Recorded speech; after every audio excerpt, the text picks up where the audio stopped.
Elizabeth Holmes, verdict court final decision. At the peak of Theranos, the company was valued at an astonishing amount of $9 billion, making Holmes a billionaire on paper.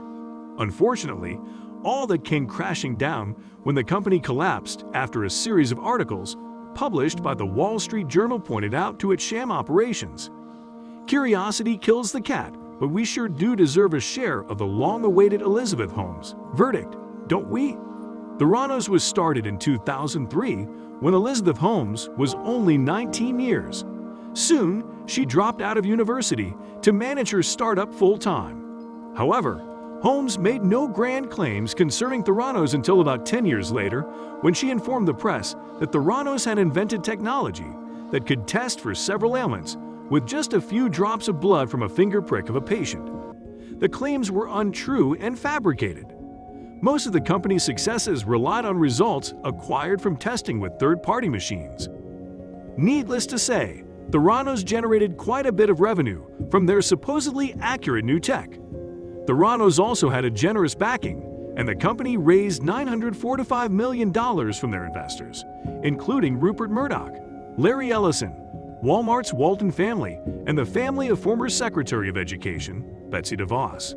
The verdict: the jury was unable to reach a unanimous decision concerning some of the charges. Still, Holmes was found guilty on 4 counts out of the total 11 charges, specifically 1 count of conspiracy to defraud private investors and 3 counts of wire fraud with some specific investors. Holmes could face up to 20 years in prison and pay $250,000 in restitution for each count, though we won't know until her sentencing in September of this year. In the meantime, Holmes is free on a $500,000 bond. Remash Balwani, more commonly known as Sunny Balwani, was the former partner of Holmes. He has his trial for related fraud charges set for March, hence the delay in sentencing for Holmes.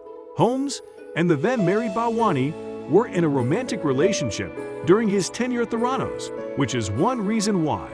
Still, there seemed to be more of a connection than just their past, which Holmes would desperately try to expose. More details about it will further be explained in the video, so stay tuned. Meanwhile, if you've made it this far into the video, let's get you counted. Hit that subscribe button and let us know you're here. Now, let's get right into the verdict. Holmes was acquitted on 3 of the 11 charges, 1 being conspiracy to defraud patients and 2 being related to patients who received inaccurate test results. The jury did not come to a verdict on the remaining 3 charges, and government attorneys in a separate court filing said they plan to dismiss those 3 counts. The 3 counts concern investor wire fraud charges. The public interest was peaked prior to the verdict, and when the time finally arrived, there was a lot of activity both in and outside the courtrooms when the jury was deciding. What happened outside the courtroom was quite interesting, especially how some people went about it. We'll get to that shortly. 30 witnesses were present to testify during the trial, including Holmes herself, and it ended with Holmes testifying in her defense for 7 days. The witnesses included former employees of the company Theranos, some retail executives, and a former U.S. Defense Secretary. During her trial, Holmes indicated that Balwani was her most important advisor and that he abused her during their 10 years together. She said Balwani tried to control almost all areas of her life. Balwani strongly denied her allegations of abuse. Holmes also added that whilst he did not control what she said to investors, and such he still influenced her life to a great extent. He impacted everything about who I was, and I don't fully understand that, Holmes testified. As expected, some strings pulled there by the CEO. Tell us, would you do same in position? Let us know in the comment section. Moving forward, the prosecutor Jeffrey Schenck said in his closing remarks, the case is about false statements made to investors and false statements made to patients. Thus, the allegations of abuse were not needed to reach a verdict. Another prosecutor named John Bostic added in his concluding remarks that Holmes was fond of using half-truths, which he defined as something that arguably seems technically correct, but still leaves the listener with a confused understanding about what the truth is. For more leads on the case, check out the description for our video on the Elizabeth Holmes trial update.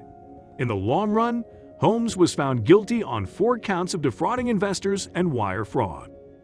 She was found not guilty on 3 counts of defrauding the patients and inaccurate test results of patients, and there is no verdict yet on 3 counts.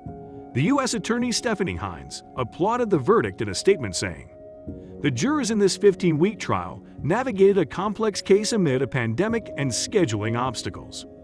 Outside the courtroom. The activity surrounding the Holmes conviction was not restricted to just the courtroom, though. Quite a few interesting things took place outside. As stated earlier, drama is one thing that exists everywhere these days. Holmes was first indicted in 2018, though her trial was delayed by both the pandemic and the birth of her infant. This did not wane the public interest in Holmes in the slightest, and there are even documentaries, podcasts, and possibly a feature film in the works. The interest was more apparent outside the courtroom, where people gathered as early as 2 a.m. local time to secure one of the 34 seats available in the courtroom. There were about 4 to 5 more people seated in a different ticketed room. Interestingly, some people showed up on the day of opening statements dressed like Holmes at Theranos Peak, in black attire with blonde hair tied at the nape of the necks.